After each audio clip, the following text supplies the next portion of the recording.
This is Cebu City in the Philippines. It is the sixth largest population center in the country and considered one of the most historic places in the island nation as well.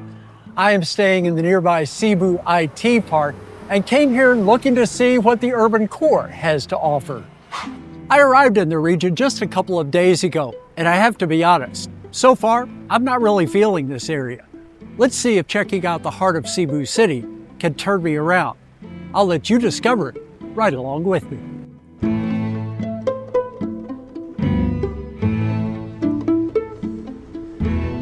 Cebu City is sometimes called the Queen City of the South. It's situated in the east central portion of Cebu Island, one of over 7,000 islands in the country. In 1565, the Spanish made this their first permanent settlement in the islands. This, however, had already been a thriving place, as traders from China and India passing through made this an early Southeast Asia crossroads. Today, more than 1 million people call this home, with triple that number in the metro area. It's a place where the past and the present collide. Possibly the most famous item in Cebu City is contained within this small pavilion. This is called Magellan's Cross. During the Portuguese explorer's attempt to discover a westward route to the Spice Islands for Spain, his ships became the first Old World vessels to find the Philippine Islands. When arriving in Cebu in early April of 1521, Magellan and his men proceeded to convert the natives to Christianity. On April 21st, they planted a wooden cross near this site. Magellan is often credited with being the first to circumnavigate the globe. His expedition did, but his journey ended right here. He was killed in a battle on a nearby island only 6 days after this cross was erected. What is seen today is an outer case. It protects the original on the inside. This pavilion was built around the cross in the 19th century. On its ceiling is artwork depicting Magellan erecting the cross and the baptism of one of the local chiefs. The Magellan expedition went on to complete its trip around the world in 1522. Adjacent to the cross is the Santo Niño Basilica, or the minor basilica of the Holy Child. This is one of the most sacred sites for Christians in the entire island nation. It is the oldest church in the country and has been designated by the Holy See as the mother and head of all churches in the Philippines. The basilica dates to 1565, and what is visible today was constructed in the middle of the 18th century. I checked out the entire complex, including the interior of the main worship center. Across a small courtyard is a very new pilgrim center. It's an open-air extension which can accommodate 3,500 people. There's also an extensive area where followers can light candles for prayers. Christianity is the religion of choice for 90% of the country's population, with nearly 80% belonging to the Catholic Church. There is so much history contained within the walls of this structure. It is Fort San Pedro, located near the waterfront in the city. For 30 pesos, or around 50 cents, it is possible to roam throughout the complex.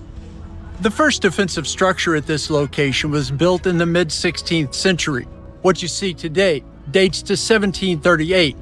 It was around this fort that the first Spanish settlement in the Philippines rose up. While the Spanish held the fort through their colonial rule, it was ceded to revolutionaries late in the 19th century. Beyond that, this space was used as barracks for Americans, a school for local residents, a place of refuge for Japanese citizens during World War II, and an emergency hospital later in the war. There is a small museum within the fort containing documents and historic artwork. The fort is situated in Plaza Independencia. This has been a park of sorts since the 1600s. There is a significant amount of green space here, and there are monuments to a variety of historic figures from Cebu City's past. On one side of the park is a branch of the National Museum of the Philippines. No video was allowed, so I can't show you any clips from the inside. I was happy to discover a seaside plaza in Cebu. When I arrived, though, it was not very pleasant. There was lots of trash, and it appeared squatters had taken up residence. Construction was taking place nearby, so hopefully improvements are on the way. It is a nice spot from which to view the Cebu-Cordova Link Expressway, a nearly 9-kilometer bridge that is the longest in the Philippines. A much more enjoyable spot near the water is Puso Village. This looks to be a new development that features numerous eateries with communal seating in the middle. Quite a few places were open when I visited, and more were on the way. So many of the stalls offered lechon, the national dish consisting of pork with super crispy skin. Just a short walk away is the Carbone Market. Here you can find just about anything that you would like to buy. Lots of stalls sell vegetables, meats, and other food items. There is one section that is devoted exclusively to the sale of flowers. When I walked through, there was a dance performance in one of the common areas. This is said to be the biggest and oldest market in the city. The sign outside says it was formed in 1909. There was a renovation that started in 2020. I think it's just about complete. There are more than 6,000 vendors making their living from selling at the market. Part of the Carbone Market renovation was the construction of this chapel. It's Santo Niño Chapel, and it sits in the middle of Senior Citizens Park. This opened in 2022. It can hold 150 worshipers and is topped by a 30-foot statue.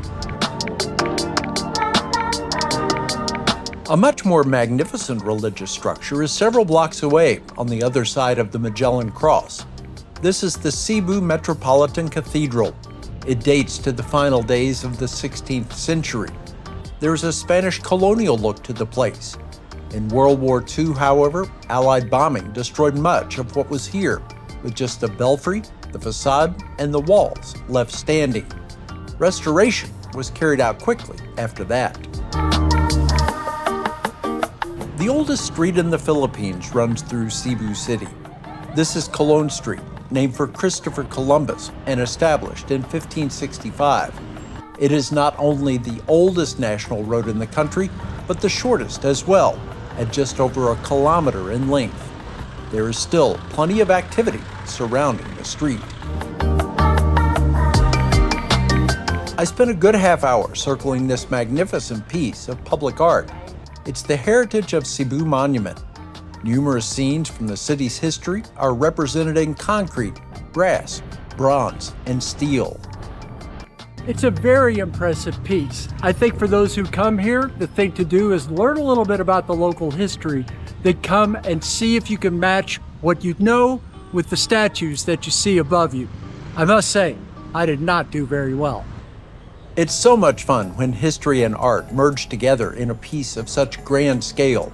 This was all created by a Filipino sculptor. The monument was built on the site of an old church.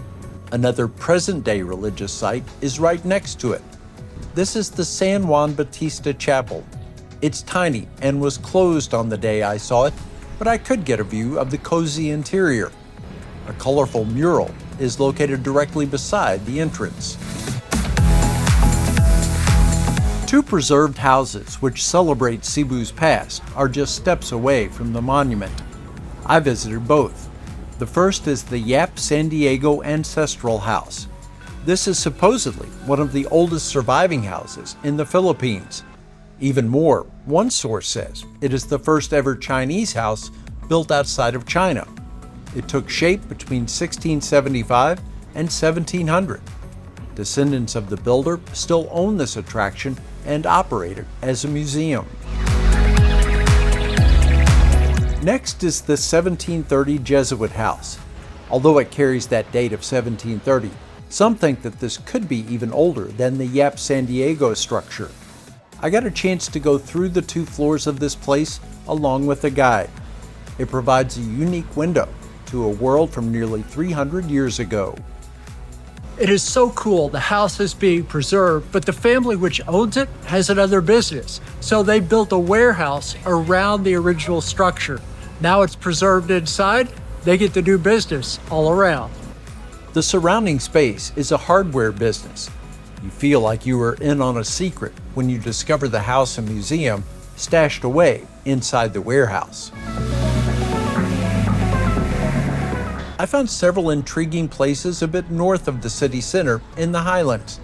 For convenience, I joined a tour to see all three. This is the Cebu Taoist Temple. It has been a part of the city's landscape since 1972. Created by the Chinese Filipino community, the site is dedicated to the principles of humility, piety, and a prosperous life. Seeing the temple and everything that's associated with it here is nice, but there is a special bonus as well at this location. This is one of those places where you can get a great overview of Cebu City. From here, it's possible to see the city and the sea beyond.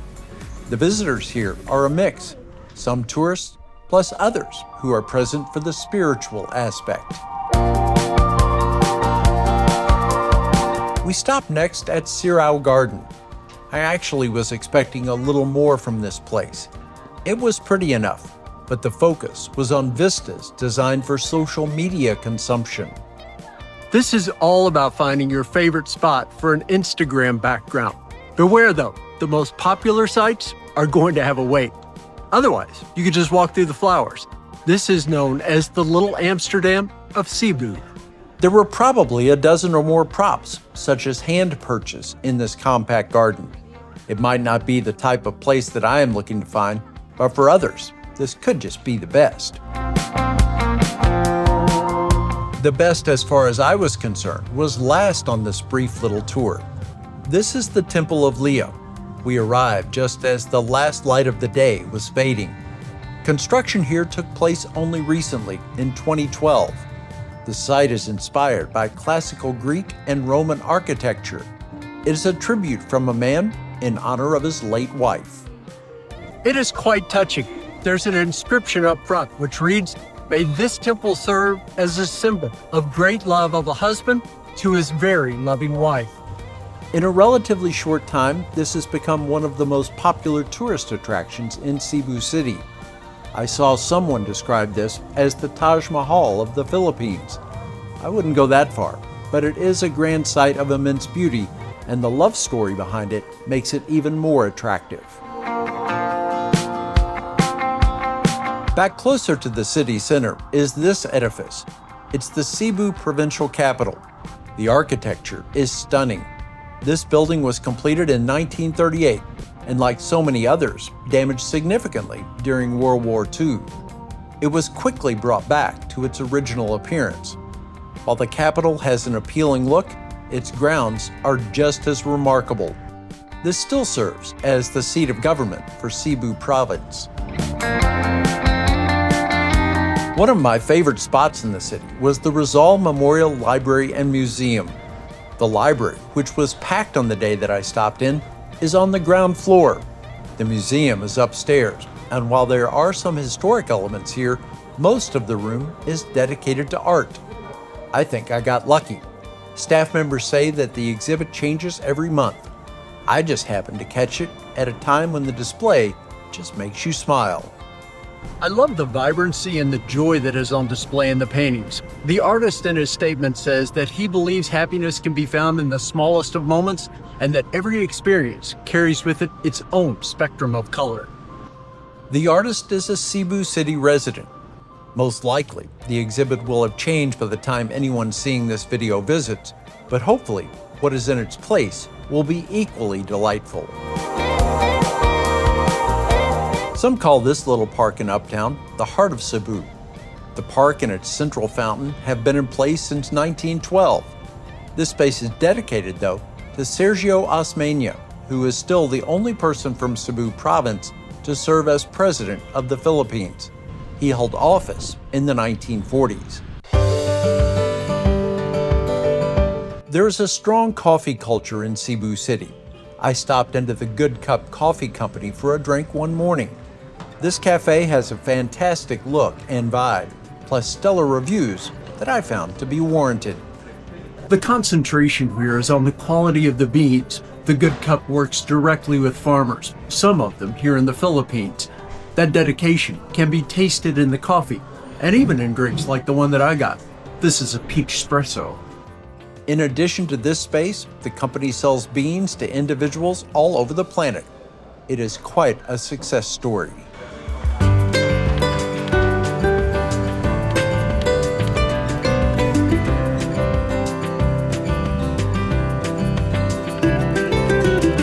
That's the Cebu City that I found. I mentioned at the beginning that I wasn't feeling this place. It has grown on me, a bit. This is not my favorite location that I've visited in Southeast Asia, but I'm not sorry I came to give it a try. There is plenty more ahead for me from here in the Philippines. Next time out, I will take you to the area where I'm staying for this month. It's the Cebu IT Park, and it very well could be the best part of this city. That'll be right here on Old, Alone, and Far From Home.